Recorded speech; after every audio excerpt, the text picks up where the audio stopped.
Assalamualaikum warahmatullahi wabarakatuh. Ketemu lagi dengan saya, Ibu Rini Indarwati. Kita akan belajar matematika. Jangan lupa kalian harus tetap bahagia. Sebelum kita mulai, silakan kalian like, share, subscribe, dan pencet tombol loncengnya. Kali ini kita akan belajar dengan kelas 9, yaitu tentang bangun ruang sisi lengkung. Oke, yang akan kita pelajari bangun ruang sisi lengkung ini, kita akan mempelajari tentang tabung, kerucut, bola, dan nanti gabungan antara tabung, kerucut, dan bola. Yang tabung kita akan belajar 3 hal, yaitu unsur-unsur tabung, volume tabung, dan luas tabung. Begitu juga dengan kerucut. Nanti kita akan belajar tentang unsur-unsur kerucut, volume kerucut, dan luas kerucut. Begitu juga dengan bola, sama. Yang dicari nanti unsur-unsur bola, kemudian volume bola, dan luas bola. Itu yang akan kita pelajari. Kemudian berikutnya nanti gabungan antara tabung, kerucut, dan bola. Bagaimana cara menyelesaikan soal-soalnya, gitu ya. Oke, setelah kalian belajar dari bangun ruang sisi lengkung ini yang akan dipelajari oleh kelas 9 semester genap, kita akan membuat, atau setelah kalian belajar, kalian akan dapat, bukan membuat ya, kalian akan dapat membuat generalisasi dari luas permukaan dan volume berbagai bangun ruang sisi lengkung, terutama untuk tabung, kerucut, dan bola, serta dapat menyelesaikan masalah. Ini yang paling penting, ya Nak ya, menyelesaikan masalah kontekstual yang berkaitan dengan luas permukaan dan volume bangun ruang sisi lengkung, terutama tabung, kerucut, dan bola. Tadi sekaligus bisa mempelajari tentang gabungan beberapa bangun ruang sisi lengkung tersebut, gitu ya. Oke, lanjutkan. Nah, sebenarnya kita belajar bangun ruang sisi lengkung, biasa disingkat bangun ruang sisi lengkung itu BRSL, biasanya disingkat BRSL. Sebenarnya kita sudah mempelajarinya tiap hari. Kalian bisa lihat gambar-gambar di layar kalian.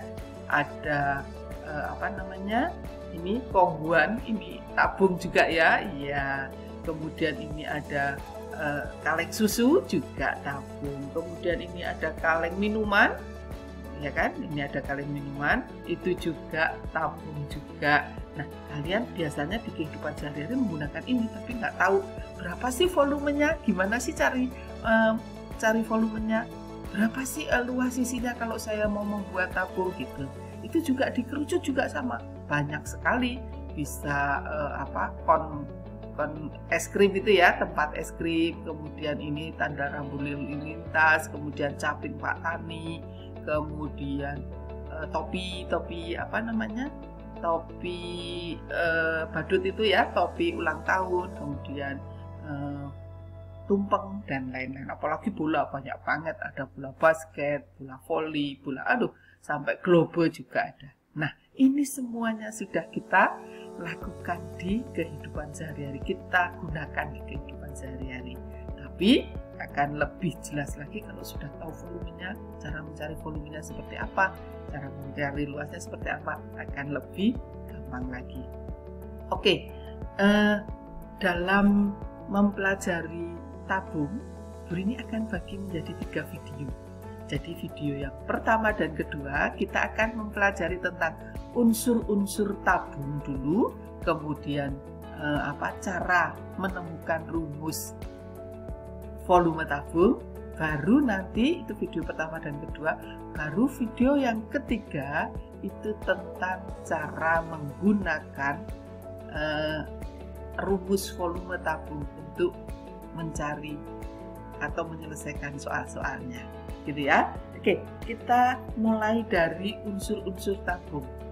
Ya, unsur-unsur tabung di sini sudah kelihatan, sudah Ini gambarkan. Ternyata ada alasnya berupa apa? Berupa lingkaran. Begitu juga dengan tutupnya juga berupa lingkaran. alas dan tutupnya itu kongruen. Kalian sudah belajar tentang kekongruenan ya. Kongruen itu sama bentuk dan sama ukurannya. Nah, ini alas dan tutup itu juga sama bentuk dan ukurannya ya, berupa lingkaran. Kemudian ini alas, kemudian ini tutup. Oke. Kemudian alasnya itu ada jari-jarinya. Ada jari-jarinya nih, saya kasih pointer dulu ya biar kalian lebih kelihatan. Bentar ya nak. Nah ini, iya, oke. Nah ini ada alasnya. Alasnya ini berupa lingkaran. Saya ulangi lagi tadi ya. Dan ada berupa tutupnya juga lingkaran. Nah kemudian karena alasnya berupa lingkaran, pasti ada jari-jarinya. Jari-jari itu dari titik pusat ke keliling lingkaran, gitu ya. Nah, kalau ada jari-jari berarti ada diameter. Diameter itu 2 kali jari-jari. Nah, kemudian di tabung ada tingginya juga, tinggi tabung. Nah, tinggi tabung itu apa ya, Bu? Jarak antara alas dan tutup, gitu ya. Nah, kemudian yang mengelilingi luas yang mengelilingi lingkaran atap dan lingkaran tutup sama alas itu disebut selimut tabung, gitu ya. Nah ini kalau dibuka bentuknya atau bangunnya kalau dibuka menjadi seperti ini. Nah jadi terdiri dari 3 bangun datar, yaitu 2 lingkaran yang menjadi alas dan tutup dan 1 persegi panjang yang menjadi selimut tabung. Sudah paham ya sampai sini? Oke. Nah, untuk tahu apa sih sebenarnya tabung, tadi sudah saya jelaskan di gambarnya bahwa tabung itu sebuah bangun ruang 3 dimensi. Artinya kalau bangun ruang 3 dimensi, dia punya volume, ya kan? Yang dibentuk tadi sudah oleh 2 buah lingkaran yang identik atau kongruen ya, dan sejajar tahu ya, dan sebuah persegi panjang yang mengelilingi lingkaran tersebut. Itu tadi yang disebut selimut tabung. Oke. Nah, kalau mau mempelajari tentang volume tabung, mencari rumus volume tabung, kalian harus tahu dulu materi-materi pendukungnya. Materi pendukungnya apa saja, Bu? Volume balok, volume prisma, luas lingkaran, luas persegi panjang, dan keliling lingkaran. Oke, kita mulai. Tadi saya mengatakan bahwa tabung itu ini. Nah, pengertiannya sudah tahu ya. Bangun ruang 3 dimensi dan seterusnya. Nah, itu ternyata sama dengan prisma. Karena tabung itu adalah salah satu dari bangun ruang yang termasuk prisma. Nah, kita kembali ke kelas 8. Apa sih Bu prisma itu? Kembali ke kelas 8 ya. Prisma itu bangun ruang 3 dimensi yang dibatasi oleh alas dan tutup yang identik. Sama kan? Tadi sama dengan yang tabung. Berbentuk segi N. Segi N itu bisa segi 3, bisa segi 4, segi 5, segi 6, dan seterusnya. Dan dibatasi tadi oleh persegi panjang, gitu ya nak ya. Jadi persis sama dengan tabung, karena memang tabung adalah salah satu dari prisma. Nah, jadi tabung itu bisa diidentifikasikan atau bisa didefinisikan sebagai tabung adalah prisma yang alasnya dan tutupnya berupa lingkaran, gitu ya.